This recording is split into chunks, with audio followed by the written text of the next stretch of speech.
Well, good morning everyone. Welcome to Challenge Accepted, the Public Library's WA conference for 2017. I'm sure most of you know me, but for those of you who don't, I'm Margaret Allen. I'm the CEO and State Librarian at the State Library of Western Australia, and very pleased to be here today. It's great to see so many of you here. I'm going to just be hosting this first half hour. So I would ask you if you could all switch your mobile phones off, or at least put them to silent so that you can relax and enjoy the day and not disrupt people with your phones.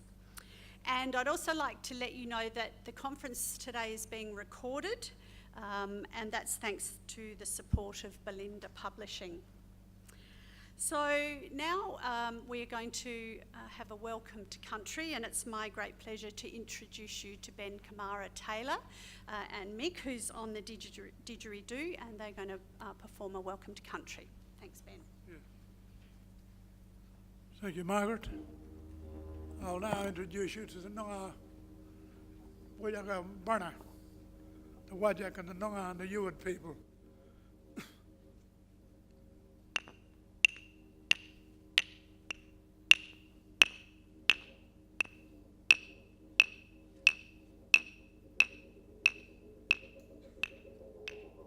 Kaya ngan wangan, ngan jor panjena ngan nyanak, najabal Noongar bujur barnanga, ngala mar kura nyenin, wagal jena ngan, meal waran, wen jena ngan, komba naja, jagan yalabang, mort ngala, narangana wadan,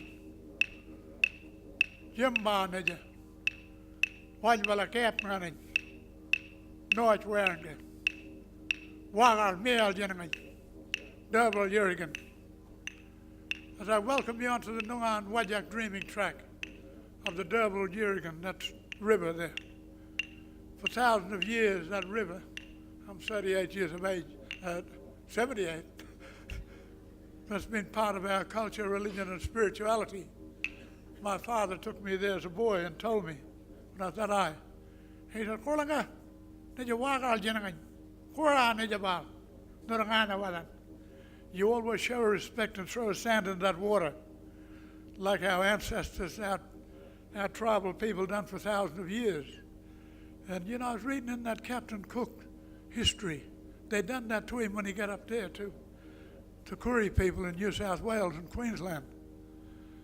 I was telling about the history now, you know, just letting people know that he never discovered Australia, we were here. 60,000 years. And, you know, it was good reading. I'm going to continue the reading.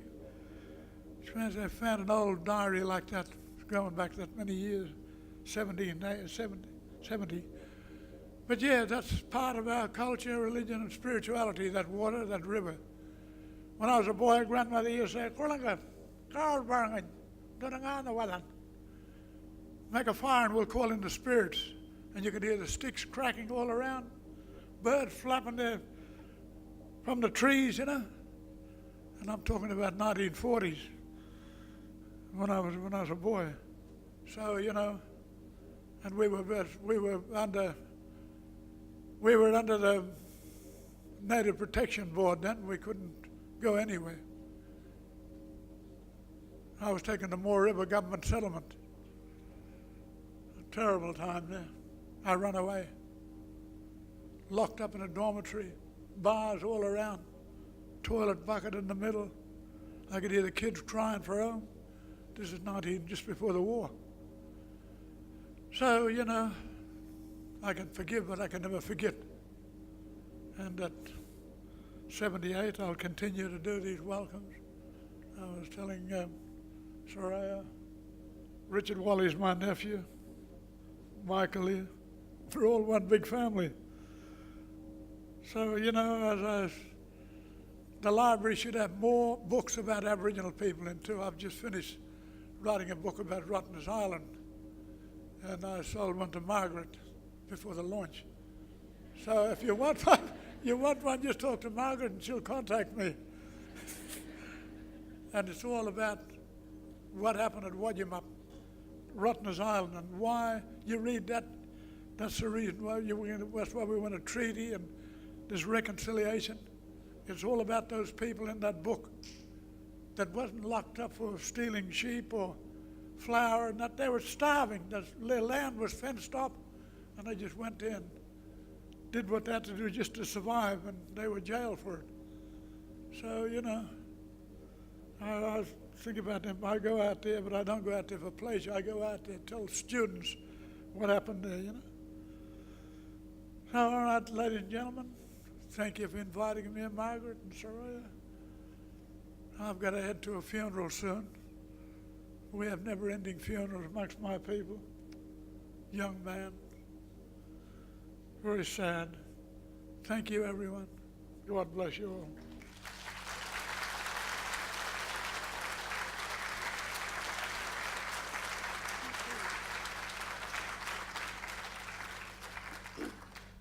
Thank you, Ben and Mick. And I too would like to pay my respects to the Whadjuk Noongar people, the traditional owners of the land on which we're meeting today, and pay my respects to their elders, past and present. And that book, if you're interested, is called An Island Solution, Rottnest Reveals Our Colonial Secrets. So if you're interested, I've got it here and you can get the details. That's all right, we'll just... Plenty of seats, some over this side.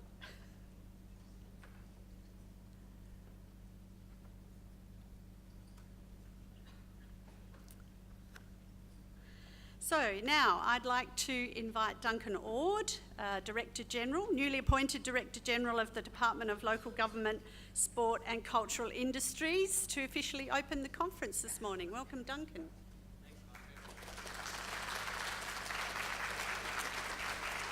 Thank you. And I'm absolutely delighted to be here amongst friends. I'm not so popular with archivists at the moment, but I'm friendly with librarians. So thanks for inviting me. Firstly, I'd like to introduce myself for those who might know me. That as Margaret said, I'm the now Director General of the Department of Local Government, Sport and Cultural Industries. So it's quite a significant restructure. Before sort of going into a bit of detail about that, and then I'll go on to my opening address, I would like to thank Ben, obviously, for his welcome to country. I know he's had to go to a funeral, but I think it's always great for us to remember that welcome to countries originated in Western Australia, and in fact Ben and Richard Wally were the instigators of it, and it came from them talking about the long traditions of what happened when different Aboriginal groups would meet, and some of the protocols around inter-Aboriginal relationships and the importance of keeping people safe when they were travelling through other people's country and so on.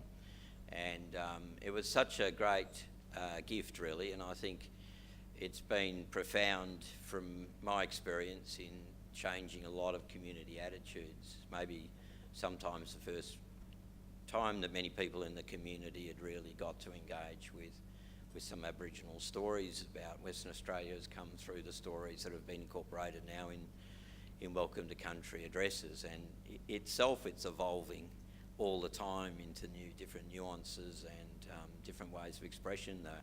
The interesting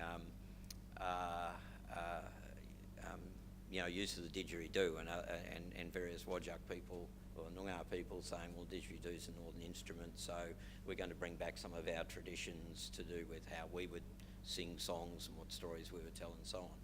And as Richard Walliard always said, he was taught didgeridoo by a master up, I think, on the islands off Northern Territory when he was quite young, and they asked him to carry it on and to teach others because they were worried that there were very few of their own people who were actually learning to play didgeridoo. So Richard in himself has carried a story and actually brought back, he popularised didgeridoo playing around Australia, ultimately playing for the Berlin Philharmonic, which was probably when people really took the instrument seriously, when a German-Australian composer wrote a symphony for the didgeridoo and orchestra, and the Berlin Philharmonic premiered it, and Richard played the didgeridoo for that performance in Berlin, and that's going back into the 70s, I think, late 70s.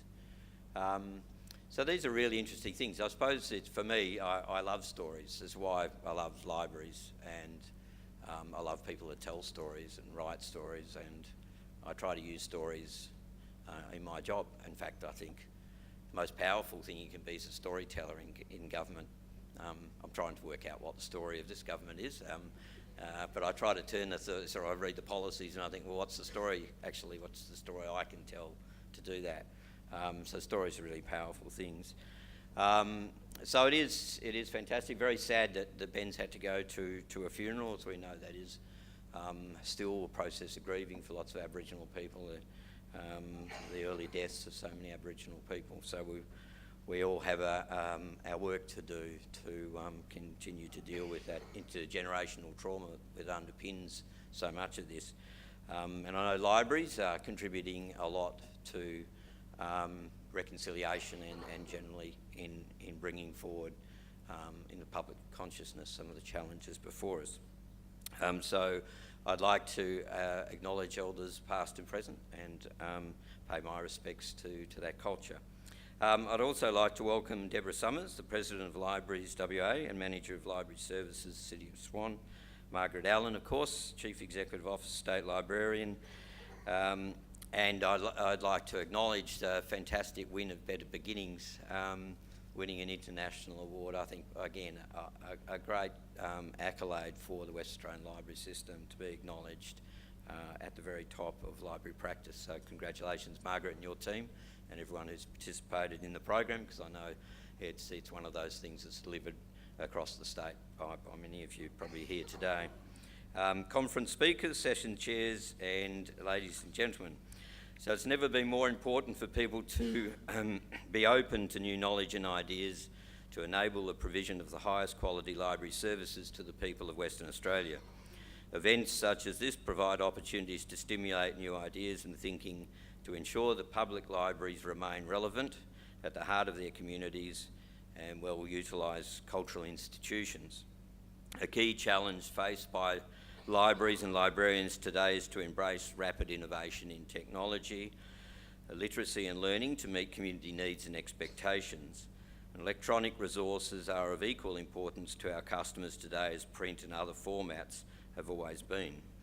The community expect that their libraries will be technologically advanced, that free Wi-Fi will be available, and that they will have access to programs and activities that appeal to young and old alike. Libraries are reinventing themselves through technology as innovative community resources with relevant and accessible information, programs and public spaces. Library design has profoundly changed, and future-proofing of a new library building is a huge challenge, but one that we continue to see local governments and their public librarians take on.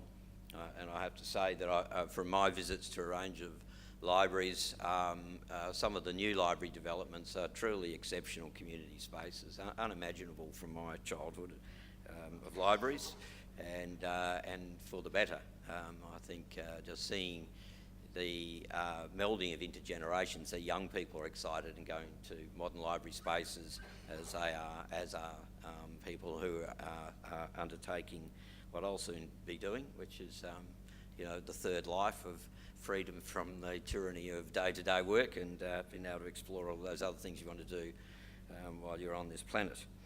Along with new spaces and places, we are seeing the emergence of the public library as a learning space for everything from English as a second language, technology lessons for new uses, to coding and robot building classes for children. The willingness of public librarians to be as inclusive as possible and to embrace new technology is to be commended. The Western Australian Public Library members have access to a wide range of electronic resources, including e-books, e-audio and e-magazines, as well as a wide range of online resources, all available to anyone with a public library membership and access to the internet. These are all available for use at no cost to library clients and truly mean that our community now has access to information 24 hours a day, 7 days of the week. No longer are library services only available for a few hours in a week or in a defined location. As I understand it, the video streaming platform Canopy is currently being implemented and will soon be available for all West Australian Public Library members with an internet connection. This new resource will open the door to a wide range of documentaries and movies available for the comfort of one's home. Public librarians also understand it is not all about new formats and technology. There is a need to balance the needs and expectations of the tech-savvy client with the needs and expectations of clients who still prefer print format materials. The loan of print materials remains the backbone of public library services, and we are now seeing a resurgence in the preference for reading printed books for recreation.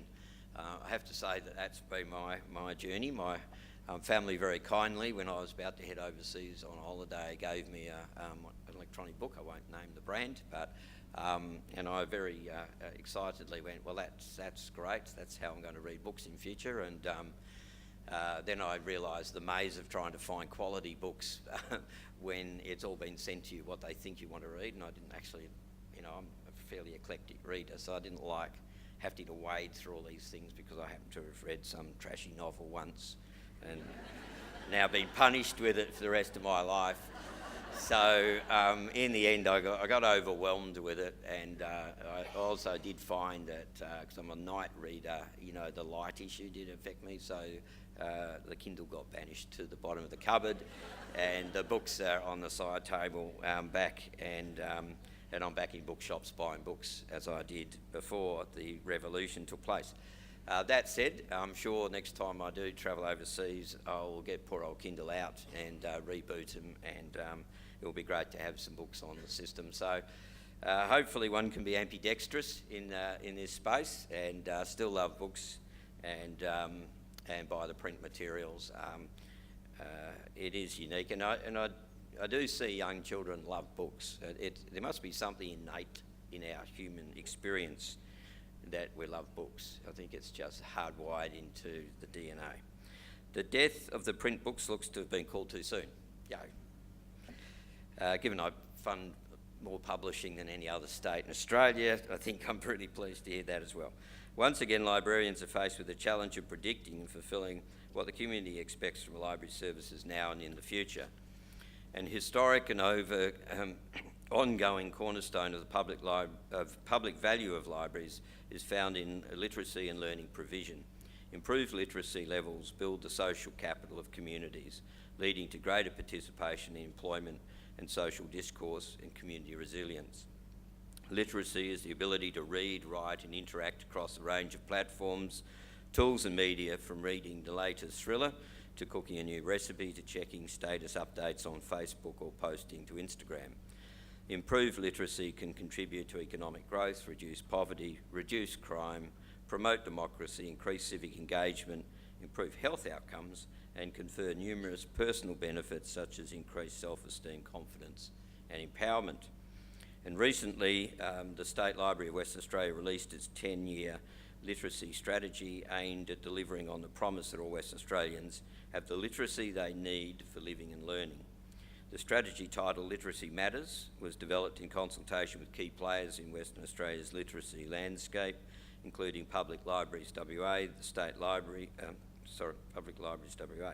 The State Library will champion the critical role of public libraries in partnership with a range of statewide cross-sector organisations involved in the provision of literacy programs and services.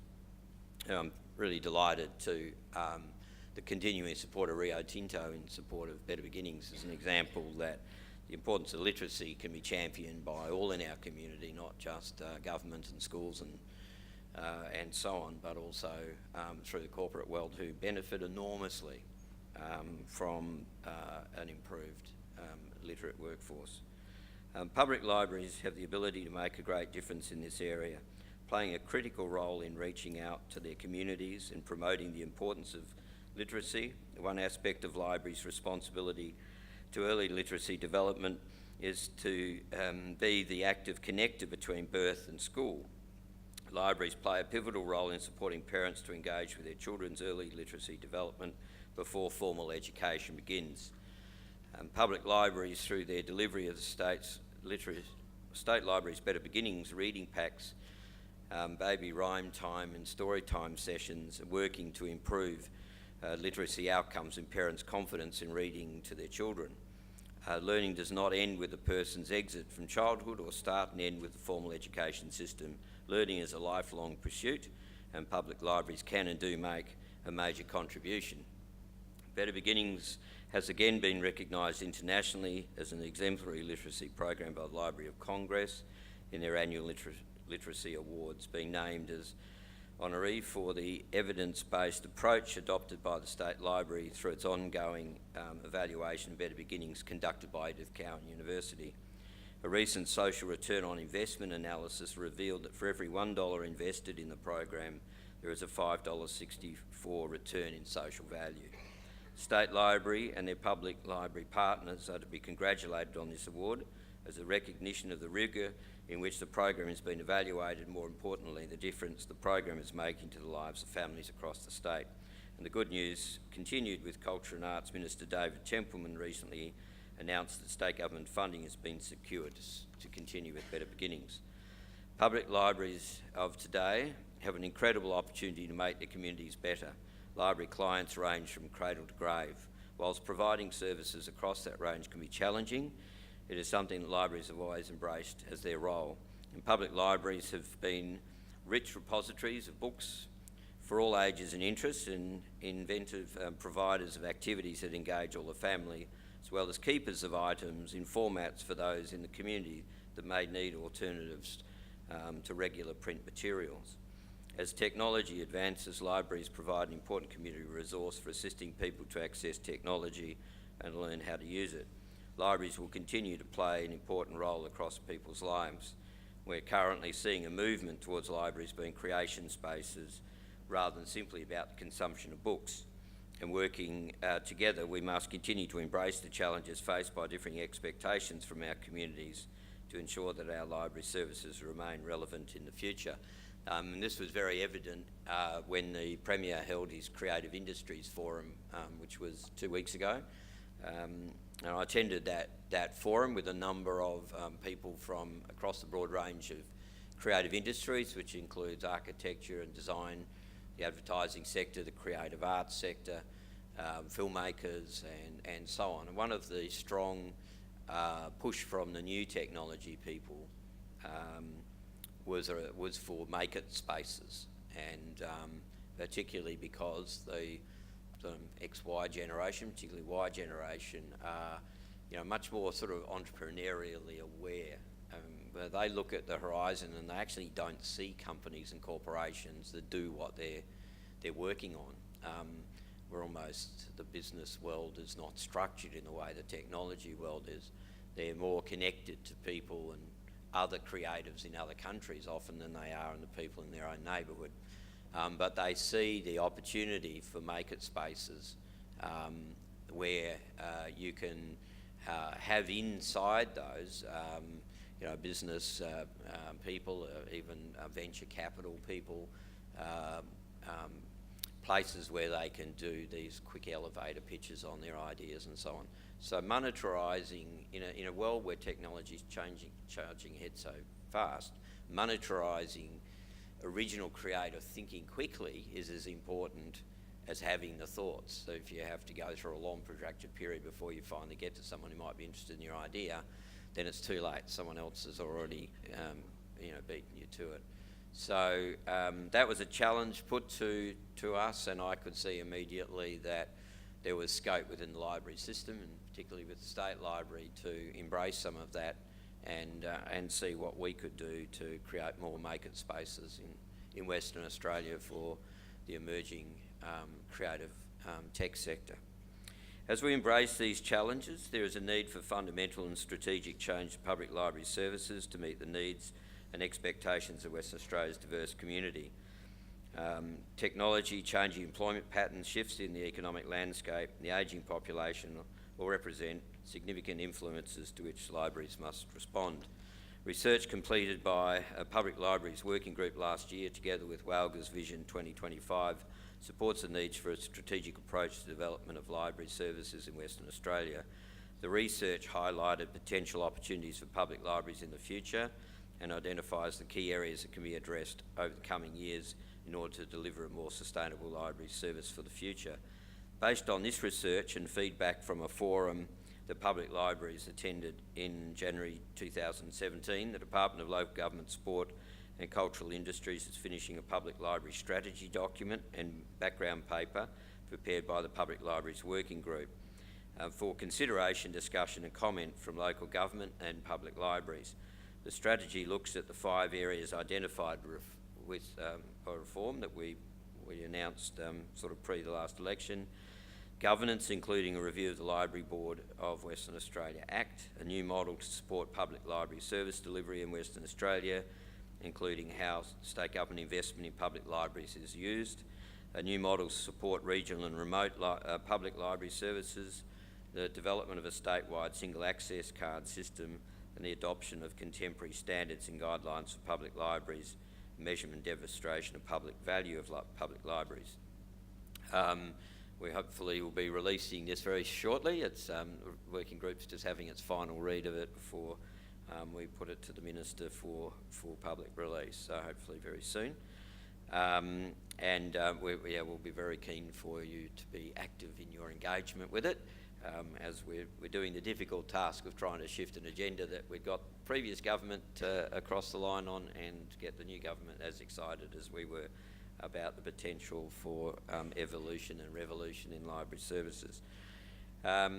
So I wish you all a very enjoyable and interesting day. Congratulations to Public Libraries WA for bringing such interesting speakers from Australia and globally, which inspires you and your library to keep up with the challenges ahead, and that you continue to develop and improve public library services for the people of Western Australia. So it's now my pleasure to officially declare Challenge Accepted Conference open. Thank you. Thanks, Margaret. Thanks, Duncan, and thank you also for your continued support of public libraries. It's very much appreciated, and for helping to take those arguments up to the Minister, who it's great. Okay, well that's it from me now. I'm going to hand over to Susan Smith. I think most of you will know Susan as Vice President of Public Libraries WA and also Manager of Libraries and Heritage at the City of Greater Geraldton.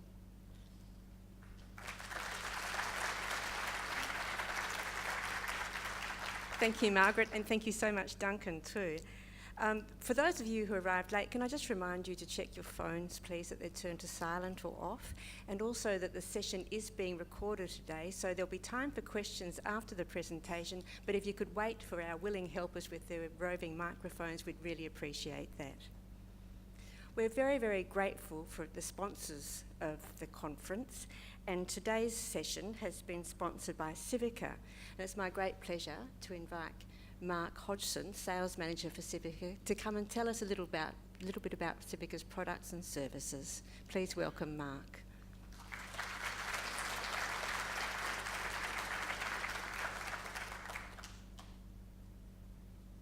Good morning, everyone. Great to see a lot of you here today.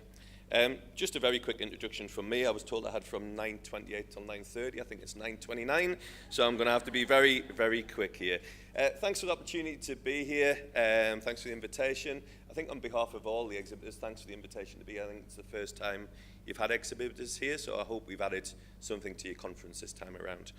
It's been great to be able to sponsor this session as well, and I'm looking forward to listening to what Sergio has to say. For those who don't know, I'm sure most of you do, Civica are the developers and suppliers of the Spidus library management software solution. We've got a lot of our customers in the room, I know. We're one of the key suppliers of library management software across the world, and in particular in WA, we're on the Walga contract. We have grown our WA presence particularly over the last couple of years, and specifically in the last 12 months. We've put a WA presence in, myself as the sales manager, and also a number of you have spoken to Suzanne Dixon, our project manager as well, who will be here at lunchtime. So those who've spoken to Suzanne and haven't yet had a chance to meet her, please come and say hello to her as well. I've also got Jeremy Langley here, our product manager, across from Melbourne as well for a couple of days, so please come and talk to Jeremy if you haven't already. This year alone, we've seen a number of new libraries go live on the Spidus product. Mundaring, Western Suburbs, Canning and Fremantle, all over the last couple of months. We've recently just extended our contract with Wanneroo for another 3 years, which was a fantastic win for us. And very appropriately yesterday, we got confirmation from Serpentine that they are our latest new customer. So thank you to Serpentine.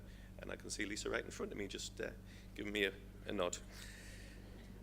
That's about it from me. Obviously, we'd love the chance to talk to you. We'd love the chance to give you some of our freebies. So please come and take a bag, because you librarians seem to love your bags at conferences. And I'll hand back to Susan. Thank you.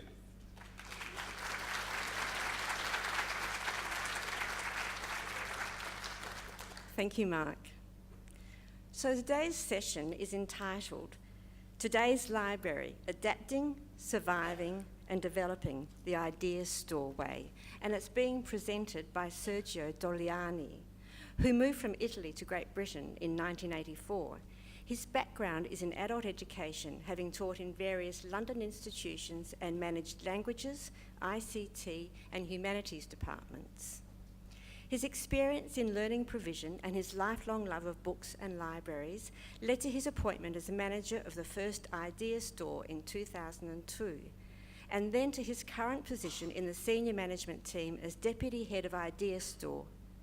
Sergio's work has involved council directors, international architects and designers, policymakers, local and national politicians, and union leaders. His writing on the Idea Store concept has appeared in magazines and books in France, Italy, Spain, Germany, and the United Kingdom.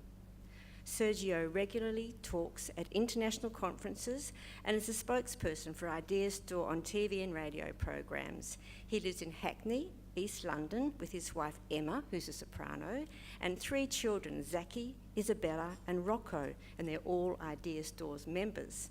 And last night, over a delicious dinner, we learned a little bit more about Sergio. He loves to cook. He cooks most meals for his family. He loves the soccer, and he's so keen to see a bit of Western Australia, he's hopping in a car tomorrow and driving to the Pinnacles. So I think that's terrific.